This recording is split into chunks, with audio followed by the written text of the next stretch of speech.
What's up guys, it's Lydia here, back at it again.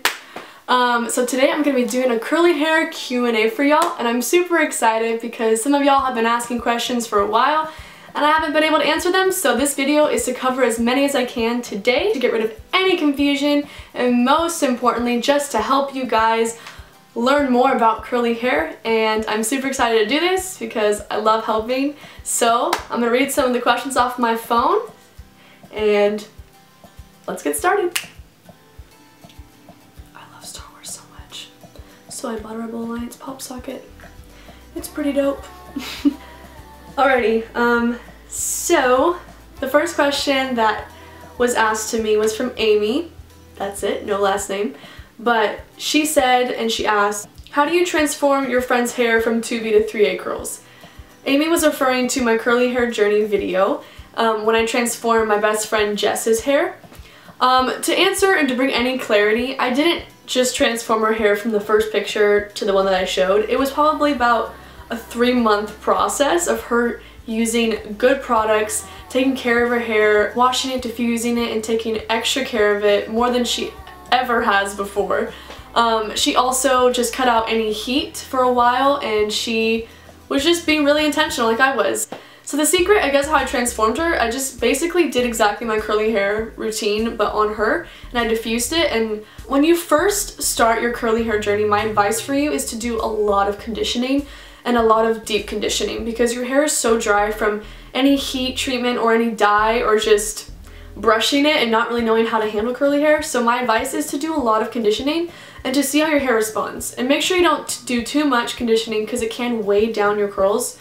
So you just have to honestly experiment and see what works best for your hair, because I might have some advice but I don't actually always have the answers suited for your hair type. The second part to Amy's question is, what steps did it take for you as well? Steps it took for me, I answered most of those questions in my curly hair journey, but a lot of the steps, it's just, the number one thing I can say is be patient and just don't look at the results right away, but look over the results after a long period of time. When I first started my curly hair journey, I didn't really see much of a difference, and because I didn't really know what to do, but I just kept doing it and being persistent and actually diffusing my hair and taking good care of it, and that's when I really saw the difference. So the steps that I took: step 1, be patient. Step 2, using all the right products that fit your hair perfectly. Step 3, being flexible because what might work for you might not work for me. And also just testing things out, and also just learning what your hair needs. If it needs more moisture or if it needs more gel products. I need more gel products because sometimes creams weigh down my hair and actually make my hair frizzier. So for you, you might need creams for your hair type. So the steps to take is really just to experiment and to be patient. So, second question I have is from Ariana Martinez and Tara. How do I ask for a haircut at the salon?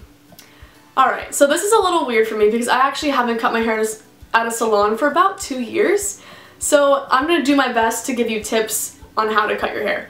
So basically what I did about 2 years ago when I started my curly hair journey, I did a big chop. So my hair is probably like up to here.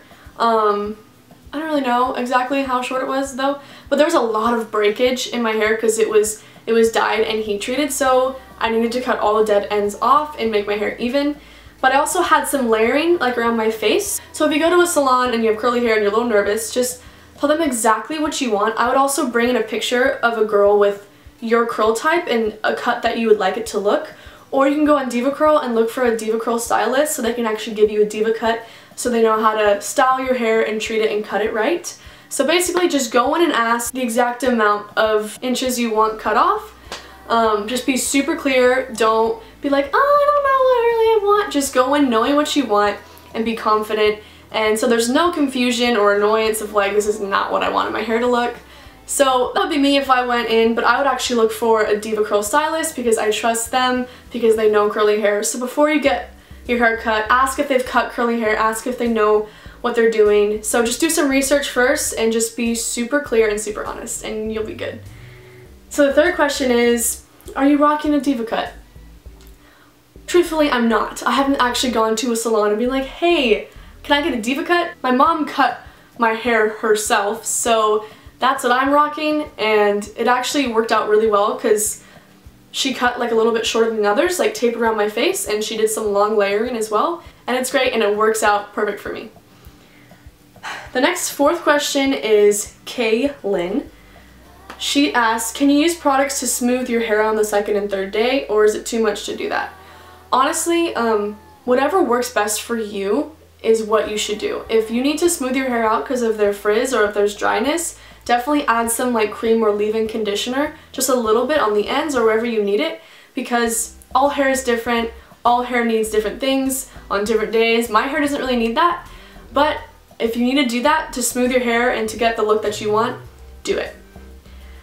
The fifth question I have is from Natasha Olds. How long does it take to blow dry your hair?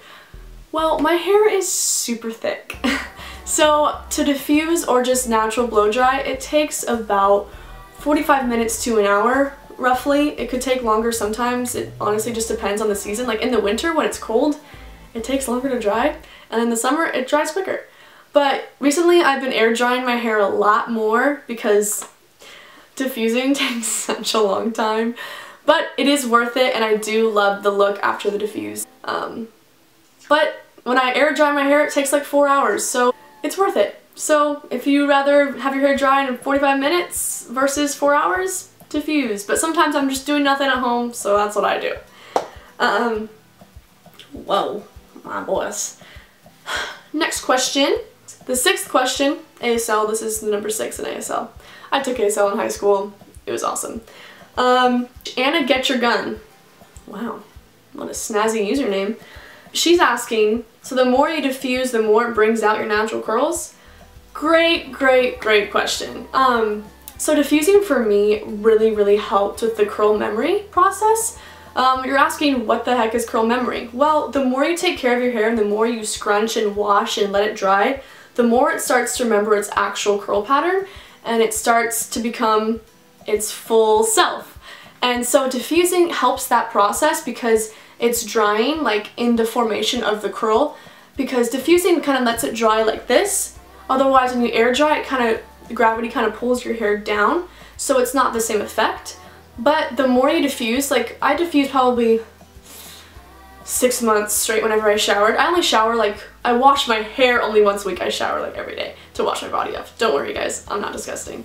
But yeah, diffusing is super important, I think, for the process of getting from not so curly to curly, but it's all different for everyone, so don't fully take my word for it. It might be different for you, but try it out. Diffusing, I swear by it personally. I think it really enhances your curls. It really brings out the best inside of them, like they're people. But I love curls. I kind of treat them like a person. My hair is like my best friend.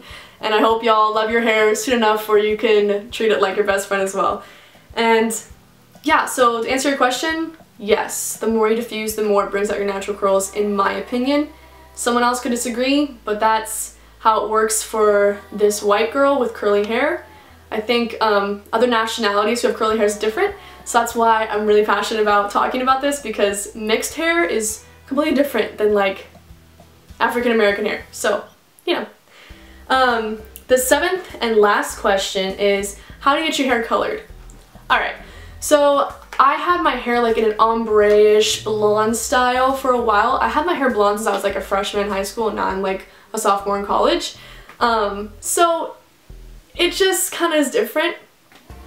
But basically it kind of grew, my hair grew out the ombre blonde, and then I cut it as I talked about earlier, and then it just was growing and growing and growing, and there's a picture right here of what my hair looked like with the blonde and the curl. It was really pretty. I did enjoy that, but I really wanted it to be more natural, so when I went to the salon I kind of asked her like a caramely brown color, and basically she just put the caramel brown color over the blonde, and so then it looks also really natural, like it's just falling, like it just gets lighter as it goes down. I really love it. And so basically just communicate with your hairstylist and you're good. So yeah, that is all the questions that I was able to answer today. If you have any more random questions you want to ask, you know what to do. Just comment below. If you enjoyed this video and if it was helpful, just give it a thumbs up. And if you haven't subscribed, please subscribe to my channel. I would love for you to be a part of this team, whatever this curly team is. But yeah, thank you so much for watching. I love you guys.